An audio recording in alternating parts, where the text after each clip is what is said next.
Hi అండి, అందరికీ నమస్కారం. Welcome to Vijay media. Gas వినియోగదారులకు మరొక గుడ్ న్యూస్ అయితే వచ్చేసిందండి. ఏపీ ప్రభుత్వం అయితే కనుక ఇక నుంచి డబ్బులు లేకుండా గ్యాస్ సిలిండర్ అయితే ఇవ్వడానికి అయితే నిర్ణయం తీసుకుంది. సో దానికి సంబంధించిన పూర్తి వివరం చెప్పడం కోసం నేను వీడియో చేస్తున్నాను. వీడియోని ఎక్కడ స్కిప్ చేయకుండా పూర్తిగా చూడండి. అప్పుడే నేను చెప్పే సమాచారం మీకు బాగా అర్థమవుతుంది.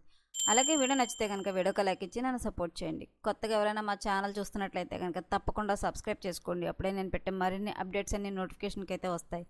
అలాగే వీడియోని లైక్ చేయడం వల్ల వీడియో కొంతమందికి రీచ్ అయ్యి ఇన్ఫర్మేషన్ మరికొంతమందికి అయితే రీచ్ అవుతుంది.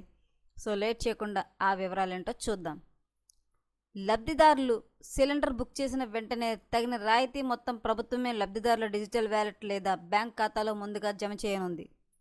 ప్రభుత్వం నుంచి నగదు రాగానే లబ్ధిదారులకు గ్యాస్ ఏజెంట్లు నేరుగా ఇంటి దగ్గరకే సిలిండర్లు అందించనున్నారు. ప్రభుత్వ తాజా నిర్ణయంతో మహిళలకు గొప్ప ఊరట కలిగించేందుకు అభిప్రాయం వ్యక్తమవుతోంది. ప్రస్తుతం ఈ నిర్ణయాన్ని ఎన్టీఆర్, గుంటూరు జిల్లాల్లోని 6 గ్యాస్ ఏజెన్సీల పరిధిలో ప్రయోజనాత్మకంగా అమలు చేస్తున్నారు. ఇది విజయవంతమైతే రాష్ట్ర వ్యాప్తంగా అమలు చేయాలని కూటమి ప్రభుత్వం యోచిస్తోంది. కేంద్ర ప్రభుత్వ పరిధిలో ఉన్న గ్యాస్ ఏజెన్సీల సహకారంతో ఈ పైలట్ ప్రాజెక్ట్ చేపట్టినట్లు పౌర సరఫరాల శాఖ మంత్రి నాదెండ్ల మనోహర్ తెలిపారు. ప్రస్తుతం అర్హులకు కూటమి ప్రభుత్వం ఏడాదికి 3 ఉచిత సిలిండర్లు అందిస్తోంది. కానీ రాయితీ జమ కావడంలో ఆలస్యంతో వినియోగదారులు అసంతృప్తి వ్యక్తం చేయడంతో ప్రభుత్వం ఈ నిర్ణయం తీసుకుంది.